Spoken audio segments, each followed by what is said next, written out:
সম্পর্ক হবে ন্যায্যতার ভিত্তিতে।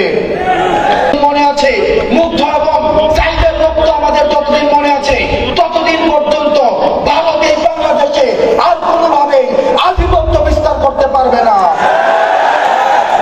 ভারতের সাথে চোখে চোখ রেখে আমাদের কথা হবে, সম্পর্ক হবে ন্যায্যতার ভিত্তিতে।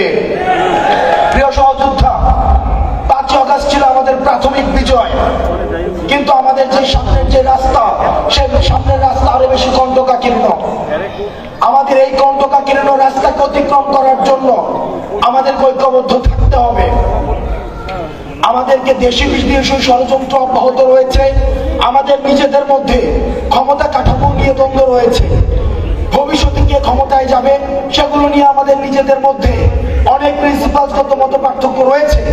আমরা সবাইকে অনুরোধ জানাবো, আমাদের মত পার্থক্য আমাদের এটি যেন পরমত সহিষ্ণুতার মধ্যেই থাকে। এই পরমত সহিষ্ণুতা কখনোই যেন আওয়ামী লীগের মতো আগ্রাসী মনোভাবে পরিণত না হয়।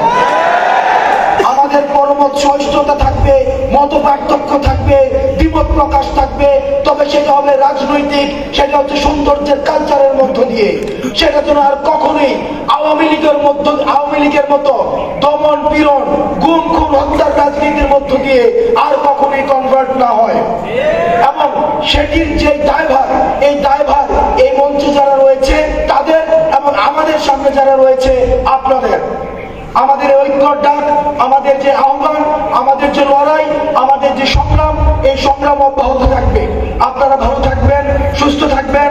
আমাদের যে 24 পরবর্তী আমাদের যে স্বপ্নের বাংলাদেশ আমরা দেখছি, এই বিনির্মাণে আমরা সবাই একসাথে এই বাংলাদেশ গড়ব। আসসালামু আলাইকুম ওয়া রাহমাতুল্লাহ।